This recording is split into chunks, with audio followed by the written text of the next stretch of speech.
Hello friends, कैसे हो आप लोग। आज का हमारा टॉपिक क्या है? आज का हमारा टॉपिक है पौधों के बारे में। आज हम पौधों के बारे में देखेंगे। जितने भी हमारे पौधे हैं जो आपके सीटेट के एग्जाम में पूछे जाते हैं वो सारे पौधों को आज हम देखेंगे। ठीक है, आज हमारी क्लास नंबर कौन सी है? क्लास नंबर 5 है। ठीक है, क्लास नंबर 5 है, याद रखना। हमने 4th क्लास कर ली, अगर आपने नहीं देखा आप जाके देख लो। 4th क्लास में मैंने आपको जानवरों के बारे में करवाया है, पक्षियों के बारे में करवाया है, कल्पना चावला, कर्णम मल्लेश्वरी, ठीक है, इन सब के बारे में मैंने कंप्लीट करवा दिया है। आज हम देखेंगे पौधों के बारे में। देखिए, पहला हमारा क्या है? पहला हमारा है रेगिस्तानी ओक। देखिए हमारा क्या है? पहला रेगिस्तानी ओक। देखिए आपका रेगिस्तानी ओक का पेड़ ऐसे दिखता है, देख लो, ऐसे होता है आपका रेगिस्तानी ओक का पेड़। चलो देखते हैं इसके बारे में। देखो इसमें क्या है? रेगिस्तानी ओक का पेड़ ऑस्ट्रेलिया में पाया जाता है। कहाँ पाया जाता है आपका रेगिस्तानी ओक का पेड़? ऑस्ट्रेलिया में पाया जाता है। इसकी पत्तियां बहुत कम होती है, देख रहे हो ना आप। देखो इसको देखने से ही पता चल रहा है कि इसकी पत्तियां क्या है, बहुत कम है। एक मिनट देखो, इसकी पत्तियां क्या है? इसकी पत्तियां कम है। इसकी ऊंचाई क्लास की दीवार के बराबर होती है। जो हमारी मतलब कि जो स्कूल की क्लास होती है उतनी बराबर होती है। लगभग कितने, मान लो लगभग 4 मीटर लंबा होता है। ठीक है, लगभग 4 मीटर होता है। जितनी हमारी क्लास की ऊंचाई होती है उतने होती है। रेगिस्तानी ओक के वृक्ष की जड़ें वृक्ष की ऊंचाई की लगभग 30 गुना गहराई तक नीचे जमीन के भीतर जाती है जब तक जल तक ना पहुंच जाए। क्या है इसमें? क्या होता है? रेगिस्तानी ओक का जो पेड़ होता है, जड़ें की जो होती है वृक्ष की ऊंचाई की लगभग क्या है?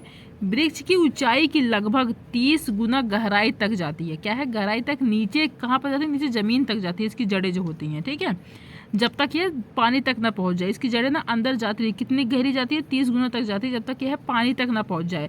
जब पानी तक पहुंच जाती है तो पानी क्या होता है? इनके जड़ों में आता है।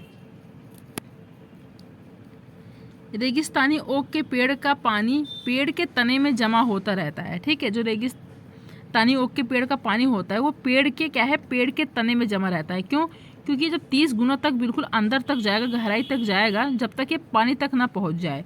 ठीक है, जब कभी इस इलाके में क्या है ना, जब अंदर जाता है फिर जो पेड़ का पानी होता है वो क्या होता है? इसके तने में जमा होता रहता है। क्यों? क्योंकि यहाँ के लोग को पानी की जब कभी भी ज़रूरत पड़ती है, कभी भी कम पड़ता है पानी, तो ये लोग ना पतला पाइप डाल के इस पेड़ में पानी निकाल लेते हैं। देखो, जब कभी इस इलाके में पानी नहीं होता या पानी की कमी पड़ जाती है तो वहाँ के लोग इसके तने के अंदर पतला पाइप डालकर पानी निकाल लेते हैं। ठीक है, क्या होता है जब पानी की कमी पड़ जाती है इस इलाके में तो क्या है? पतला पाइप डालकर पानी को निकाल लेते हैं।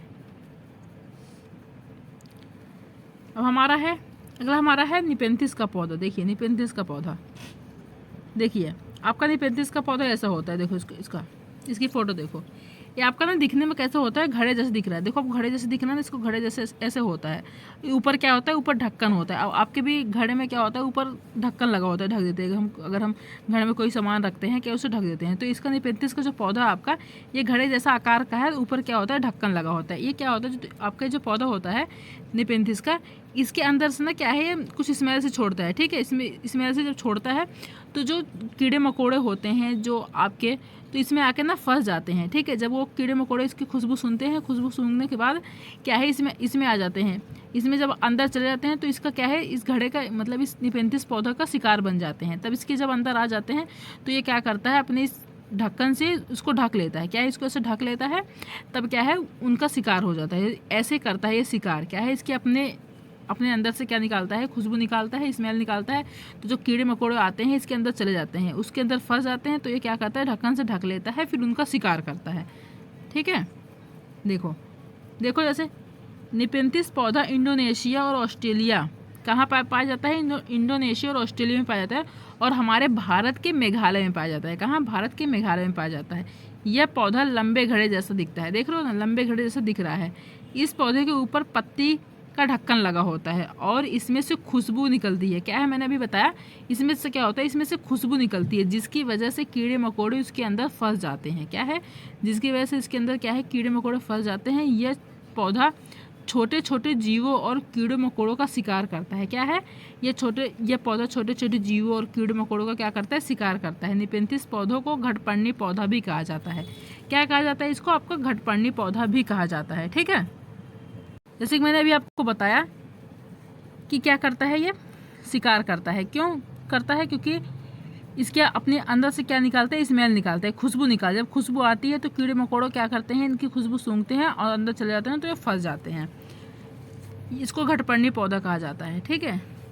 और आपके कोई, इसको हम कीट भक्षी भी कह सकते हैं, जो कि मतलब कीटों का शिकार करते हैं, कीट भक्षी पौधा कह सकते हैं। और दो आपके और है जो आपके कीट भक्षी पौधे होते हैं, उनका एक का नाम है डायोनिया, मैं लिख देती हूँ यहाँ पे।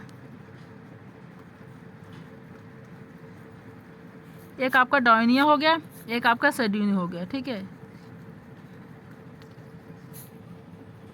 एक मिनट, वहाँ आएगा नहीं, यहाँ पे लिख देती हूँ,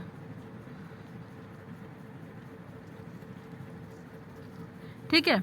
एक आपका ये भी आपका क्या है, कीट भक्षी पौधा होता है डायोनिया, और एक आप होता है सेड्यू, ठीक है। ये दोनों याद रखना, ये भी दोनों आपके क्या है, ये भी दोनों आपके कीट भक्षी पौधे हैं। चलिए अगला हमारा क्या है, अगला हमारा है क्रोटोन पौधे। देखो क्रोटोन पौधे, आपके क्रोटोन पौधे दिखने में ऐसे होते हैं, ठीक है। कैसे होते हैं आपके, दिखने में ऐसे होते हैं क्रोटोन पौधे। जो आपका क्रोटोन पौधा होता है ना, इसके क्या है, इसकी जो जड़ें हैं ज़्यादा गहरी तक नहीं जाती हैं, ठीक है। देखो क्रोटोन पौधे की जड़ें ज़मीन में ज़्यादा गहरी नहीं जाती हैं। क्रोटोन पौधे की मिट्टी जब सूखने लगती है तो इस पौधे की पत्तियां सूखने लगती है और झड़ने लगती हैं। देखो इसका क्या है, इस पौधे की जब मिट्टी क्या होती है, जब सूखने लगती हैं तो पत्तियां भी क्या है, सूखने लगती है और झड़ने लगती हैं। तो एक प्रकार का ये सिग्नल देने का काम कर रही है ना। तो क्या है, जब मिट्टी सूखेगी पत्तियां सूखने लगती है और झड़ने लगती है, जिससे मिट्टी का पता चल जाता है। क्या है, मिट्टी का पता चल जाता है और कि मिट्टी सूख रही है, जिससे हमें क्या होता है, पता चल जाता है कि मिट्टी सूख रही है। तो यह एक प्रकार का सिग्नल देता है। क्या है, ये एक प्रकार का सिग्नल देना हुआ है। क्रोटोन पौधे जमीन के बारे में उसकी दशा को बताते हैं, यानी सिग्नल देते हैं, ठीक है। जो क्रोटोन पौधे होते हैं ये क्या बताते हैं, उसकी दशा को बताते हैं, ज़मीन की दशा को बताते हैं कि जो जब इसकी पत्तियां सूखने लगती हैं, झड़ने लगती है, तो हमें पता चल जाता है कि जो इसकी मिट्टी है वो भी क्या है, सूख रही है। मतलब एक प्रकार का सिग्नल दे रही है कि हाँ मेरी पत्तियां सूख रही है, मेरी पत्तियां झड़ रही हैं, तो मतलब मेरी मिट्टी भी सूख रही है, ठीक है। तो सिग्नल देने का काम करते हैं ये आपके क्रोटोन पौधे।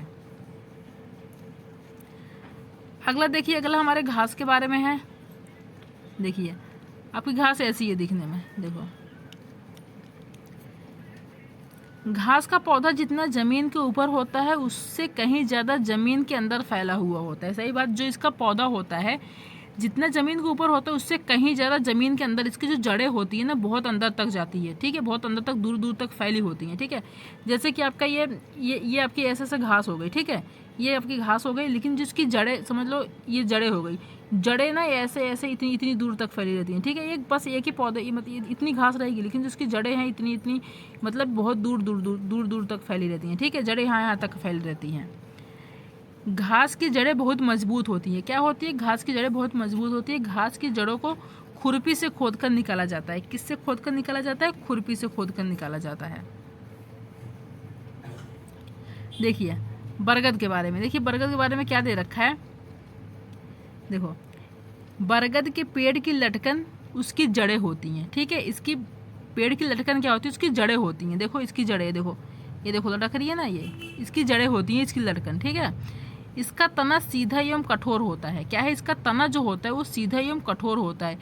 इसकी शाखाओं से जड़ें निकलकर हवा में लटकती हैं और मजबूत खंभों की तरह पेड़ का सहारा देती हैं। पेड़ को क्या करती हैं, सहारा देती है। देखो इसकी शाखाएं जो होती हैं जड़ें से, इसकी जो शाखाएं होती हैं वो जड़ों से ही निकलती है। देखो जड़ों से ही निकलती हैं, निकलने के बाद हवा में क्या है, यही ज़मीन से, मतलब इसकी जड़, ठीक है।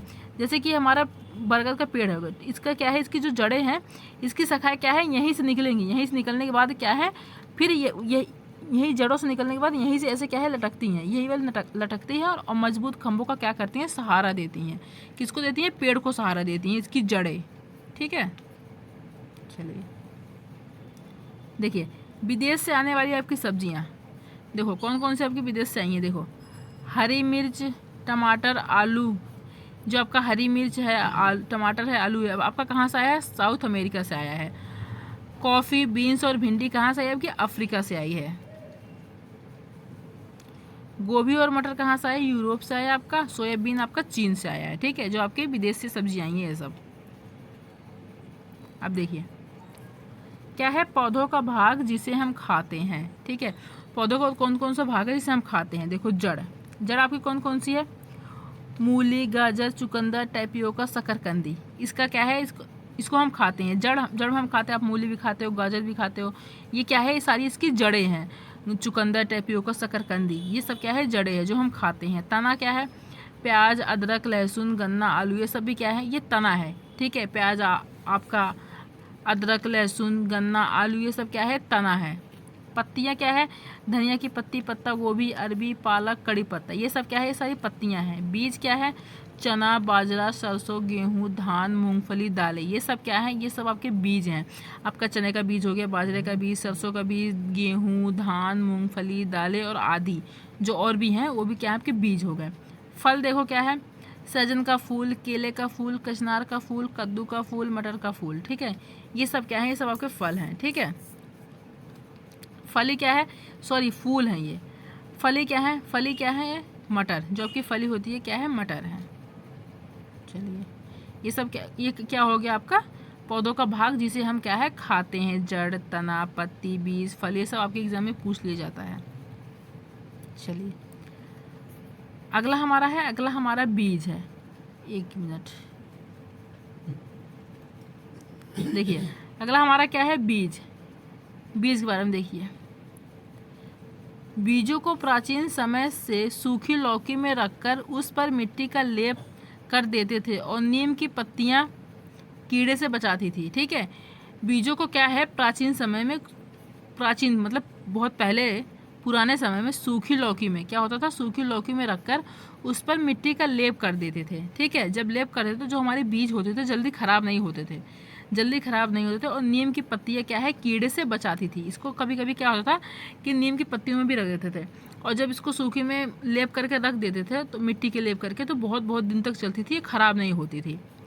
मिट्टी में गोबर मिलाने से मिट्टी में कीड़ा नहीं लगता है। ठीक है, अगर आप मिट्टी में गोबर मिलाने से क्या होता है? मिट्टी में कीड़ा नहीं लगता है। अगर आप मिट्टी में गोबर मिला के रख दोगे, बहुत दिन तक रखोगे, तब भी क्या है? उसमें कीड़ा नहीं लगेगा।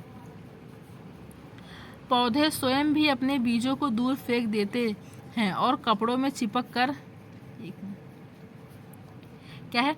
पौधे स्वयं भी अपने बीजों को दूर फेंक देते हैं और कपड़ों में चिपक कर तथा पानी के जरिए भी एक जगह से दूसरी जगह पहुंच जाते हैं। ठीक है, क्या है? पौधे स्वयं भी अपने बीजों को क्या है? जो पौधे होते हैं स्वयं भी अपने बीजों क्या है? दूर फेंक देते हैं। जब दूर हो जाता है, जब उनसे बीज निकलते हैं तो क्या है? दूर चला जाता है। क्या होता है? तब कपड़ों में चिपक कर तथा पानी के जरिए भी एक जगह से दूसरी जगह पहुँच जाते हैं। ठीक है, सोयाबीन की फलियाँ पककर फट जाती हैं और उसमें से बीज बाहर निकल जाते हैं। ठीक है, जो आपकी सोयाबीन की फलियाँ होती हैं वो पककर क्या है? फट जाती हैं और उसमें से बीज बाहर निकलते हैं। नाशपाती, भिंडी, करेला, खीरा, टमाटर आदि बीज होता है। ठीक है, जो आपका नाशपाती हो गया, भिंडी, करेला, खीरा, टमाटर आदि, ये सब क्या है? ये सब आपके बीज हैं। कपड़े में बंधा हुआ बीज, ये आपका क्या आएगा? बीज आएगा। यहाँ पे आपका बीज आएगा, लिख लेना। ठीक है, बीज। कपड़े में बंधा हुआ बीज, पानी में भिगोए गए बीज, देखो फिर यहाँ पे, की तुलना में जल्दी से अंकुरित हो जाता है क्योंकि कपड़ों में बीज सांस लेने में सक्षम है। ठीक है, क्या है? कपड़ों में बंधा हुआ बीज पानी में भिगोए गए बीज की तुलना में जल्दी अंकुरित हो जाता है। ठीक है, क्यों?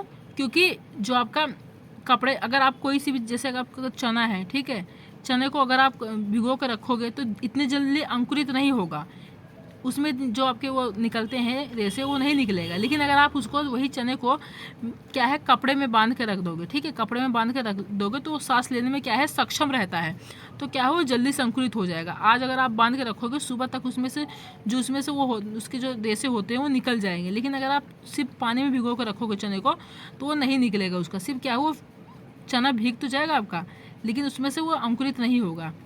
और जब आप कपड़े में बांध के रख दोगे, उसको क्या है? अंकुरित हो जाएगा, क्योंकि वो सांस लेने में, कपड़ों में क्या है? सांस लेने में सक्षम रहता है। अगला देखिए, अगला हमारा है गेगर मेंडल के बारे में। देखिए, ये इनकी फोटो है। इन्होंने किसका आविष्कार किया था? मटर के पौधों का। किसका आविष्कार? देखो मटर के, देखो मटर के पौधे दिख भी रहे हैं, क्या है? किसका करा था इसको? मटर के पौधों का। ठीक है, मटर के पौधों का।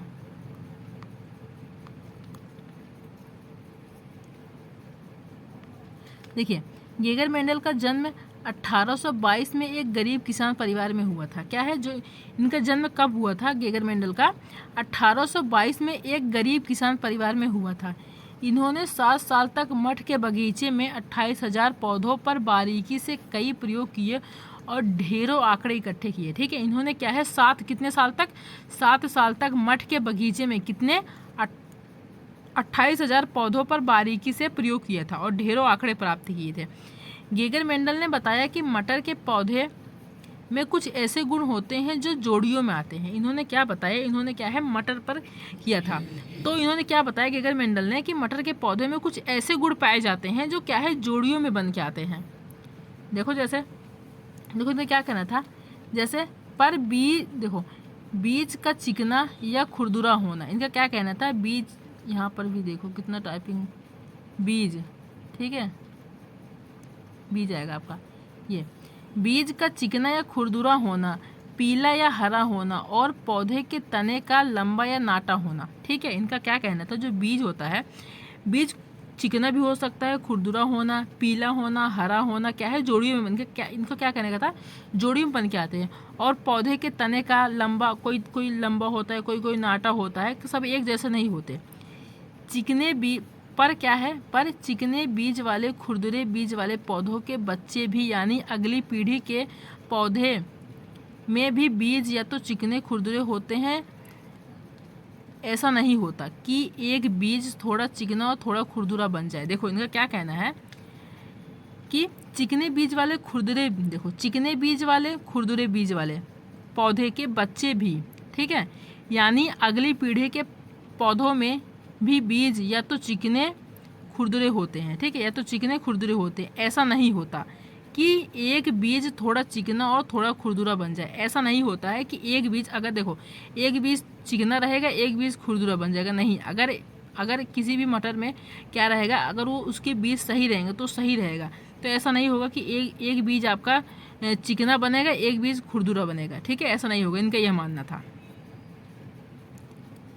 इसी तरह रंग के गुण में अगली पीढ़ी के पौधों के बीज या तो पीले होते हैं या हरे होते हैं। इनका क्या कहना था? इसी तरह रंग के गुण में, जो रंग का, ठीक है, जो रंग का होता है लाल, हरा, पीला, नीला, रंग के गुण में अगली पीढ़ी, क्या है, अगली पीढ़ी के पौधों के बीज या तो क्या होंगे आपके, या तो पीले होते हैं या हरे।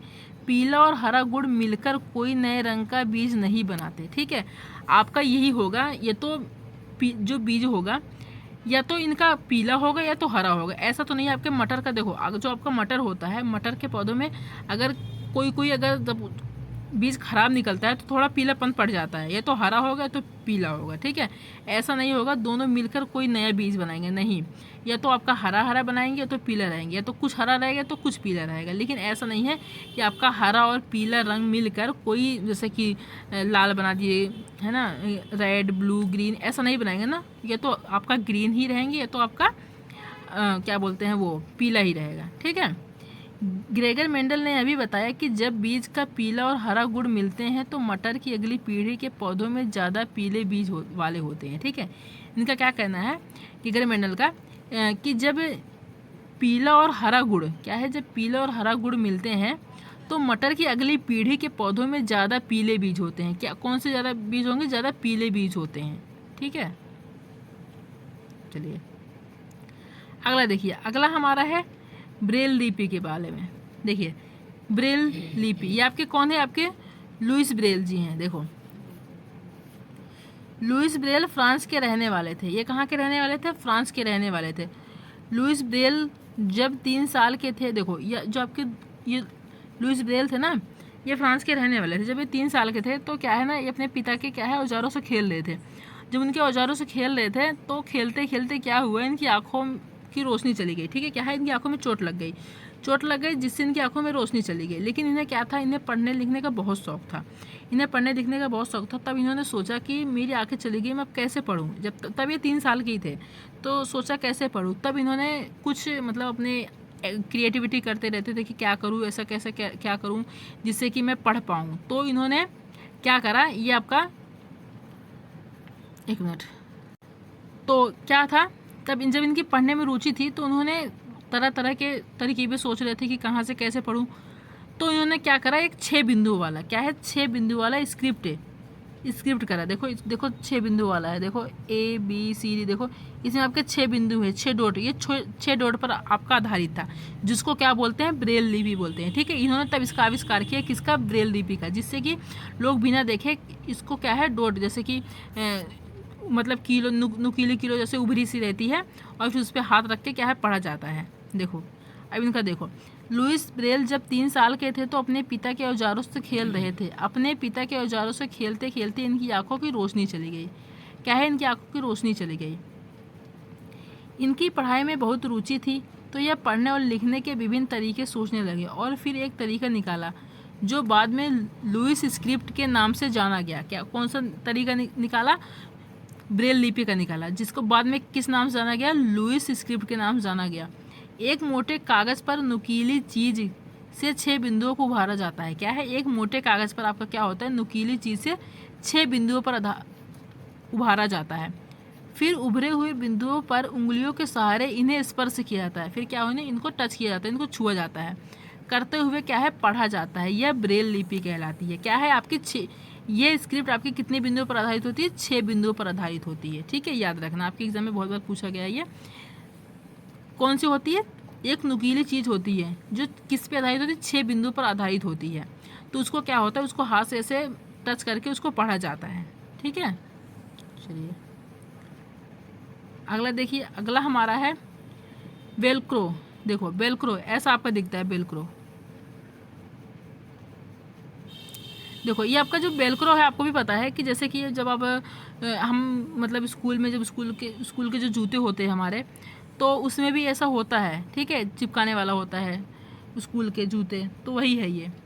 देखो 1948 में जब एक दिन जॉर्ज मेस्टल ने बीजों को अपने कपड़ों पर चिपका देखा तो वह हैरान रह गए। क्या है, कुछ 1948 में कौन, जॉर्ज मेस्टल ने कुछ बीजों को क्या है अपने कपड़ों पर चिपका देखा। उन्होंने देखा कि ऐसी इसी मतलब उनके कपड़े क्या थे, उनके कपड़े भी इसी की तरह पहने हुए थे। ठीक है, तो देखा तो वो हैरान रह गए। जब उन्होंने बीजों को बारीकी से देखा, बीजों को क्या है बारीकी से देखा, तो पता चला कि ये वीडियो में छोटे, सॉरी एक मिनट, तो क्या पता चला कि यहाँ पर क्या आएगा आपका, बीज।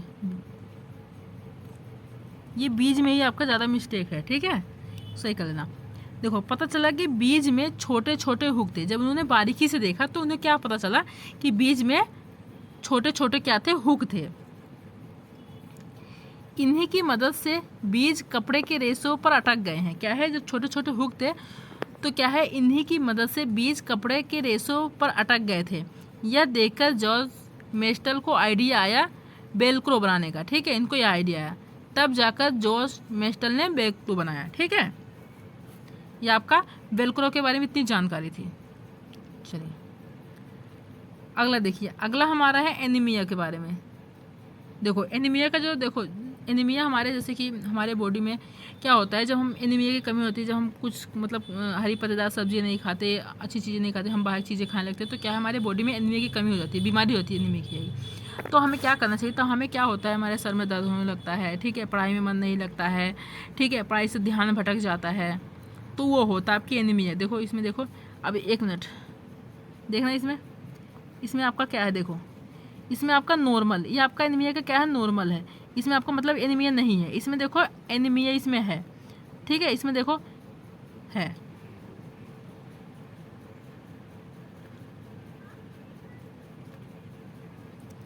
देखिए एनीमिया हीमोग्लोबिन या आयरन की कमी के कारण होता है। ठीक है, आपके बॉडी में जब क्या है खून की कमी हो जाती है, आयरन की कमी हो जाती है, तब हमें क्या होता है, एनीमिया की बीमारी होती है।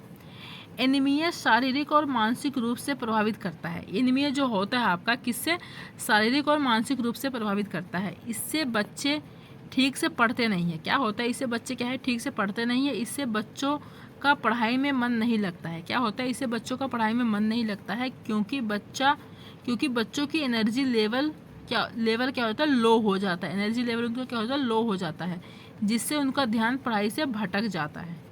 इससे बचने के लिए गुड़, आंवला और हरे पत्तेदार सब्जियां खानी चाहिए। सबसे वेस्ट आपका क्या है, एनीमिया से बचने के लिए क्या है आपका सबसे असरदार, गुड़ आपका है, आंवला है और हरे पत्तेदार सब्जियां। आपके एग्जाम में ज़्यादातर यही क्वेश्चन बहुत बार पूछा गया। अभी जो एग्ज़ाम हुआ है इसमें भी आपका क्या पूछा गया, ये वाला क्वेश्चन आया था, ठीक है, कि कोई है जिसको किसी डॉक्टर ने, देखो एग्ज़ाम में क्वेश्चन ऐसे पूछा था कि कोई है जिसको किसी की बीमारी है, ठीक है, बीमारी है, उसको डॉक्टर ने क्या बताया है, गुड़, आंवला और हरे पत्तेदार सब्जियां खाने को बताया है। तो आप बताइए इसमें उसको कौन सी बीमारी है। तो उसको कौन सी बीमारी है, उसको एनीमिया की बीमारी है। क्यों? डॉक्टर ने उसे गुड़, आंवला और हरे पत्तेदार सब्जी खाने को बताया है, ठीक है। आपकी किसकी कमी से होता है? खून की कमी से होता है, इसलिए हमें अपना ध्यान रखना चाहिए। और क्या खाना चाहिए हमें? हरे पत्तेदार सब्जी, गुड़, आंवला। चलिए अगला देखिए, अगला हमारा है हीमोग्लोबिन की मात्रा,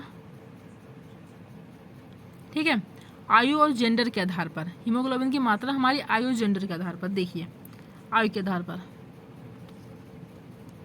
नवजात शिशु, देखिए इनमें क्या होता है, नवजात शिशु में कितना होता है आपका सामान्य से, देखो 17 से 22 डेसीलीटर, ठीक है। जो आपके नवजात शिशु होते हैं इनकी मात्रा कितनी होती है हीमोग्लोबिन की? 17 से 22 डेसीलीटर होता है। एक सप्ताह का शिशु जो होता है उसमें कितना होता है? 15 से 20 डेसीलीटर होता है। एक महीने का जो बच्चा होता है आपका कितना होता है? 11 से 15 डेसीलीटर। जो बच्चे होते हैं आपके उनको कितना होता है? 11 से 13 डेसीलीटर। और जो वयस्क पुरुष 18 वर्ष से अधिक जो होते हैं, ठीक है, उनको कितना होता है? 14 से 18 डेसीलीटर। और जो महिलाएं होती हैं वयस्क 18 वर्ष से अधिक, उनको कितना होता है? 12 से 16 डेसीलीटर होता है, ठीक है। अगर इससे भी कम होता है तो क्या है, समझ लेना उनमें क्या है, हीमोग्लोबिन की मात्रा कम है, ठीक है। इतना होना चाहिए नवजात शिशु में आपका, इतना होना चाहिए, 17 से 22 होना चाहिए। एक सप्ताह का जो बच्चा है आपका 15 से 20 होना चाहिए। एक महीने का जो है उसका 11 से 15 होना चाहिए। बच्चे जो है 11 से 13 होना चाहिए। जो वयस्क पुरुष हैं 18 से ऊपर उनको 14 से 18, जो महिलाएं 18 से ऊपर उनको 12 से 16 होना चाहिए। तो इतना होना चाहिए। जैसे कि इसमें किसी की कमी है तो क्या है, वो हीमोग्लोबिन की शिकार है, उसमें हीमोग्लोबिन की मात्रा कम है, तो इतना होना चाहिए। चलिए अगला देखिए, अगला ऊपर खिचड़ी का पेड़ छूट गया था, मैंने यहाँ कर दिया। देखो खिचड़ी का पेड़, देखो खिचड़ी का पेड़ आपका दिखने में ऐसा होता है। देखिए खिचड़ी का पेड़ कहाँ पाया जाता है आपका? राजस्थान में पाया जाता है खिचड़ी का पेड़। खिचड़ी पेड़ को अधिक जल की आवश्यकता नहीं होती है। इसको क्या है, अधिक जल की आवश्यकता नहीं होती। ये कहाँ पाया जाता है आपका? राजस्थान में पाया जाता है खिचड़ी का पेड़। क्यों इसको नाम क्यों पड़ा खिचड़ी का? बोलो। क्योंकि वहाँ का जो गांव है, ठीक है, वहाँ जो इसके गांव का नाम क्या है? खेजड़ली। क्या है इसके गांव का नाम है? खेजड़ली गांव है। तो इसलिए नाम पड़ा वहाँ के, क्योंकि वहाँ पे बहुत ज़्यादा ही खिचड़ी के पेड़ थे, बहुत ज़्यादा खिचड़ी के पेड़ पाए जाते थे, ठीक है, तो इसलिए पड़ा। और आपने एक कहानी भी पढ़ी होगी अमृता की, ठीक है। तो अमृता की कहानी ऐसी थी कि वो ना, जब वहाँ के जो लोग रहते थे अपने पेड़ों से बहुत प्यार करते थे खिचड़ी के, क्योंकि उनका मानना था कि हम जो बच्चे होते हैं इनकी छाया में पलते हैं, बढ़ते हैं हम, ठीक है, हम हमें अपनी छाया देते हैं। तो पेड़ों को बहुत मानते थे। ये जो अमृता थी वो पेड़ों को तो बहुत मानती थी। वो कहती थी अपनी जान चली जाए अपनी जान दे देंगे, लेकिन हम पेड़ों को कटने नहीं देंगे। ये है क्या थे, अपने पेड़ों को कटने नहीं देते थे। ऐसा क्या हुआ था कि इसी पेड़ को कटने के लिए, जब आपको याद भी होगा, अपने पढ़ा भी है कि पेड़ों को बचाने के लिए क्या है, लोग ने पेड़ से चिपक कर अपनी जान दे दी थी, ठीक है। पेड़ से चिपक गए थे पर पेड़ों को कटने नहीं दिए थे, इनकी जान चली गई थी, ठीक है। देखो यह एक छायादार वृक्ष है जिसकी छाया में बच्चे खेलना पसंद करते हैं, ठीक है। क्या है, ये एक छायादार वृक्ष है जिसकी छाया में क्या है, बच्चे खेलना पसंद करते हैं। देखो इसकी छाल का प्रयोग औषधि बनाने में किया जाता है। क्या है, इसकी छाल का जो प्रयोग होता है औषधि बनाने में किया जाता है। इसकी लकड़ी में कभी कीड़े नहीं लगते। इसकी जो लकड़ी होती है उसमें कभी भी कीड़े नहीं लगते हैं। खिजड़ी पेड़ की पत्तियों को क्षेत्र के जानवर खाते हैं, ठीक है। जो इसके पेड़ होते हैं, पेड़ की जो पत्तियां होती है जानवर खाते हैं। खेजड़ली गांव में कोई भी पेड़ नहीं काटा जाता और ना ही यहाँ के जानवरों को नुकसान पहुँचाया जाता है, ठीक है। यहाँ पर क्या है, कोई भी पेड़ नहीं काटा जाता है और ना ही यहाँ के लोगों को जानवरों को नुकसान पहुँचाया जाता है। मैंने अभी बताया ना कि अमृता देवी थी, उन्होंने क्या है, पेड़ से चिपक कर अपनी जान दे दी थी पर पेड़ को कटने नहीं दिया था, ठीक है। तो देखिए आपका यहाँ पर कंप्लीट होता है आज के लिए। अब मिलते हैं नेक्स्ट वीडियो में। अगर आपको वीडियो पसंद आई हो तो लाइक कर देना, सब्सक्राइब कर देना, शेयर कर देना। Thank you.